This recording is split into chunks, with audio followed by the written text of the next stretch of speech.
जालना जिल्ह्यातल्या भोकरदन तालुक्यातल्या एका पिंपळगाव सुतार या छोट्याशा गावात जन्मलेला साधा माणूस आपल्या बुद्धिमत्ता आणि जनसंपर्काच्या जोरावर भारताच्या संसदेत चमकतो. आणि जेव्हा भाजपचे मोजकेच खासदार निवडून यायचे, त्यात 7 रुपयात निवडून येण्याचा करिश्मा करतो. त्यांचं नाव म्हणजे पुंडलिकराव दानवे. वेश असावा बावळा परी अंगी नाना कळा, ही उक्ती पुंडलिकराव दानवेंना जशीच्या तशी लागू पडते. 1952 पासून राजकारणात सक्रिय असलेले पुंडलिक हरी दानवे यांची घरची गरिबी असताना सुद्धा स्वतःच्या घरावर तुळशीपत्र ठेवून जनसेवेचा वारसा त्यांनी नेटाने पुढे नेला. आणीबाणीच्या काळात स्वतःची पत्नी आजारी असताना सुद्धा जनतेसाठी ते तुरुंगात गेले. काही काळ त्यांनी गाव परिसरात शिक्षक म्हणून काम केलं. अनेकांना पोटा पाण्याला लावण्याच्या कार्यामुळेच त्यांना परिसरात मास्तर म्हणून ओळखायला लागले. त्यांची खरी राजकीय कारकीर्द सुरू झाली ती पिंपळगाव ग्रामपंचायतीच्या निवडणुकीने.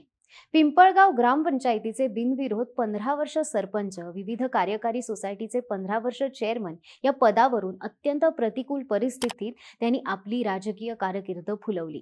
5 वर्ष पंचायत समिती सदस्य, जिल्हा परिषद या स्तरावरून राजकारण करत 1967 साली त्यांनी विधानसभेची पहिली निवडणूक लढवली.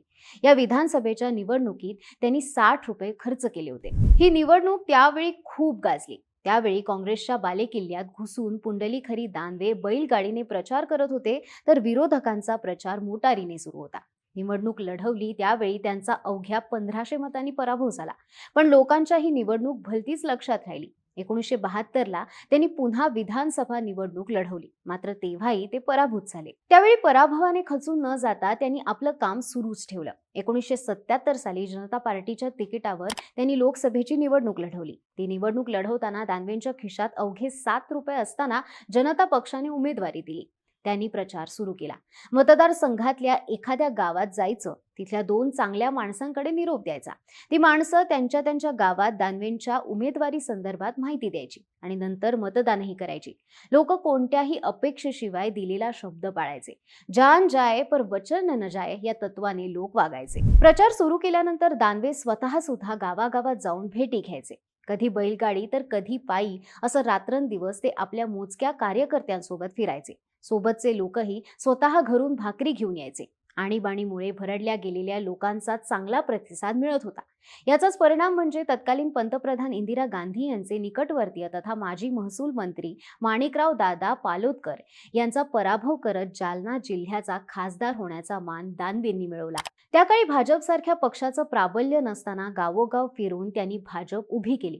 पुन्हा 1989 साली भाजपकडून त्यांनी निवडणूक लढवून बाळासाहेब पवार यांना पराभूत करून ते जालना लोकसभा मतदारसंघाचे दुसऱ्यांदा खासदार झाले. लोकसभेमध्ये खासदार पदाची संस्कृतमधून शपथ घेणारे ते महाराष्ट्रातले पहिले खासदार होते. संस्कृतमधून शपथ घेतल्यामुळे भारताचे तत्कालीन राष्ट्रपती डॉक्टर शंकर दयाल शर्मा यांनी त्यांचा सत्कार केला होता. पुढे काँग्रेसचा बालेकिल्ला म्हणून ओळखल्या जाणाऱ्या भागात भाजपसारखा पक्ष जोमाने उभा करत 1990 साली मतदारसंघ पिंजून काढत रावसाहेब दानवे यांना भोकरदन जाफराबाद विधानसभा मतदारसंघाचे आमदार करून खऱ्या अर्थाने काँग्रेसच्या बालेकिल्ल्याला सुरुंग लावला. 2 वेळा भाजपचे जिल्हाध्यक्ष राहून जिल्ह्यात भाजपचा पाया मजबूत केला. पण पुढे याच रावसाहेब दानवेंच्या विरोधात पुंडलिकराव दानवे उभे ठाकले होते. 2003 साली त्यावेळी भोकरदन मतदारसंघातून भाजपच्या तिकिटावर निवडून आलेल्या विठ्ठलराव सकपाळ यांच्या निधनानंतर पोटनिवडणूक लागली होती. या निवडणुकीत भाजपकडून खासदार राहिलेले पुंडलिकराव दानवे यांचे पुत्र चंद्रकांत दानवे हे राष्ट्रवादीकडून उभे राहिले आणि निवडून आले. खरं तर ही लढत अप्रत्यक्षपणे चंद्रकांत दानवे यांचे वडील माजी खासदार पुंडलिकराव दानवे आणि रावसाहेब दानवे यांच्यात होती. तेव्हापासूनच दोन्ही दानवे राजकीय दृष्ट्या एकमेकांच्या विरोधात उभे ठाकले. पुढे 2019च्या विधानसभा निवडणुकीदरम्यानची त्यांच्याबद्दलची एक आठवण सर्वांच्या कायम लक्षात राहील अशी आहे.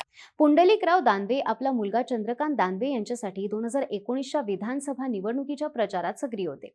प्रचारादरम्यान राष्ट्रवादीचे शरद पवार यांनी सभा घेतली. त्यावेळी 90 उलटलेले पुंडलिकराव व्यासपीठावर उपस्थित होते. भाषण संपल्यावर पवारांनी मुद्दाम पुंडलिकरावांना बोलावून स्वतः जवळ उभं केलं आणि त्यांना उद्देशून, पुंडलिकराव, आपण म्हातारे झालो आहोत का, असा प्रश्न विचारला. त्यावर पुंडलिकरावांनीही उत्तर दिलं, अजिबात नाही, माझं वय 92 वर्ष असलं म्हणून काय झालं. शरद पवारांनी आदेश दिल्यास जालना लोकसभेतून रावसाहेब दानवेंविरोधात लढेन.